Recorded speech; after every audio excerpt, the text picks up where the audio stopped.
안녕하세요, 널스마입니다. 오늘은요 오프였어요. 그래가지고 인증 공부를 하고 있는데 너무 집에만 있기 답답하고 그런 날 있잖아요.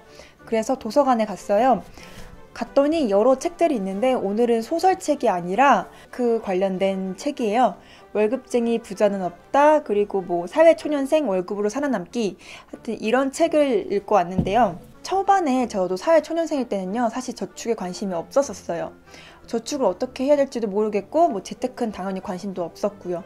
그러다 보니까 뭐 그냥 손 놓고 있다가 이제 차츰차츰 이 돈을 관리를 어떻게 해야 하나, 통장에 돈은 쌓이는데 이걸 어떻게 해야 될지 모르겠는 거예요. 그래서 그때부터 이제 관심 갖게 돼가지고 뭐 재테크 상담도 받고 이런 재테크 관련된 책들도 있고 그랬거든요.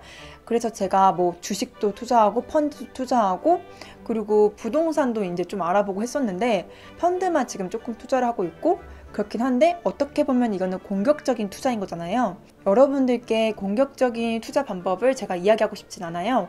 다만 전문가들이 말하는 일반 저축 습관, 어쨌든 저축을 하는 데 있어서 어떻게 해야 하는가, 그런 거에 대해서 많은 의견들이 있더라고요. 그 중에서 제가 생각했을 때 괜찮았던 전문가들의 조언 같은 거를 일부 갖고 와가지고 제가 나름대로 이제 저축을 하면서 생활을 하고 있는데요. 그런 점에 대해서 뭐 어떤 분에게는 도움이 될까 싶어가지고요. 이게 카메라를 켜게 됐어요. 제가 뭐 뉴스나 신문 이런 걸 보면은요. 3포 세대라는 말이 심심치 않게 들리고 있죠. 월급을 한 200만 원 받는다고 가정을 하면은 저축할 돈이 없다, 돈이 모이지 않으니 결혼, 출산 등을 포기할 수밖에 없는 상황이다 라고 하는 것도 있어요. 또 저축을 하지 않자니 그 미래에 대한 불안감도 어느 정도 있을 수밖에 없는 것 같아요. 여러 전문가들이 말한 저축에서 중요한 점을 한 3가지로 정리를 해봤는데요. 네, 첫 번째로는요, 저축을 하는 거 중요하죠. 그래서 이 저축한 돈을 가지고 무엇을 할지 구체적인 목표를 세우는 게 중요하다고 합니다. 네, 그리고 두 번째로는요, 쓰고 남은 돈을 저축하는 의미보다는요, 아예 처음부터 저축할 금액을 정해두는 것도 중요하다고 해요. 근데 많은 분들이 쓰고 남은 돈을 자유적금으로 저축해야지 라고 하는 분들도 있다고 하네요. 고정적금과 자유적금 2가지를 나눠서 하는 것이 좋다고 합니다. 그리고 세 번째로는요, 저축을 이자를 얻는다 라는 개념보다는요, 저축은 돈을 모은다 라고 생각을 해야 된다고 해요. 뭐 이자 얼마 되지도 않는데 라고 생각을 하면서 저축에 대해서 부정적으로 생각하는 분들이 있는데요. 그게 아니라 저축은 돈을 모으는 하나의 수단이다 라고 생각하는 게 더 중요하다고 합니다. 그럼 저축은 어떻게 해야 하는가? 제가 배운 방법을 말씀을 드리면요. 일단은요, 저축을 할 때 내가 최소 얼마큼은 꼭 저축하겠다 금액을 산정하고요. 소비하는 통장과 저축하는 통장은 무조건적으로 분리를 해야 한다고 합니다. 그리고 사회에 막 이제 들어와가지고요. 첫 월급을 받을 때는요. 그냥 일단 일반적인 저축을 하고요. 그리고 어느 정도, 뭐 이거는 사람마다 기준이 다를 수 있겠죠. 어느 정도 돈이 모이면 그걸 분산해서 투자를 시작을 하라 라고들 많이들 조언을 해요. 예시를 들게요. 저의 경우를 먼저 말씀을 드리면요. 저는 월 일정 금액 얼마씩 해가지고요. 분산적으로 8곳의 펀드에 지금 투자가 된 상태고요.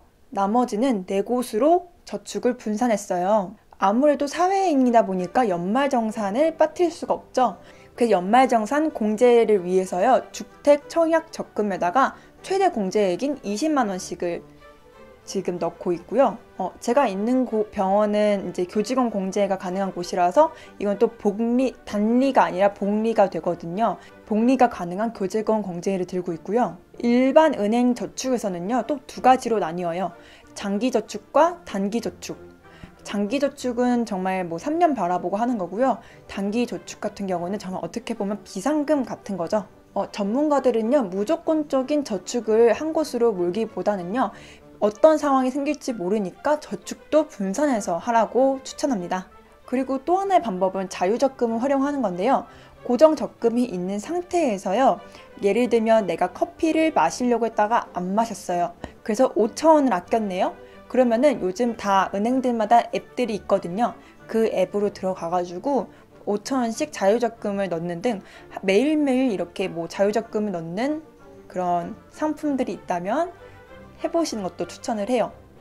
이 외에도요, 풍차 저축하기, 뭐 여러 저축 방법들이 나와요. 근데 이게 조금 실효성이 있을까? 약간 저축에 재미를 붙이려는 건 아닐까? 저도 이런 생각이 들긴 하더라고요. 저도 이 방법 저 방법 했다가 이제는 조금 자리를 잡은 방법인데요. 어쨌든 여러분들도요, 분산적으로 저축을 하셔가지고 현명하게 돈을 모으셨으면 좋겠어요. 어떻게 보면 오늘은 간호사랑은 뭐 크게 관련이 없지만 사회초년생 분들이 보시면 좋을 것 같아요. 이건 단순한 제 의견이 아니라 전문가들의 의견을 정리한 내용임을 말씀드릴게요. 그럼 여러분들 오늘도 현명한 소비를 하세요. 그럼 오늘도 영상을 줄일게요. 그럼 이만 안녕!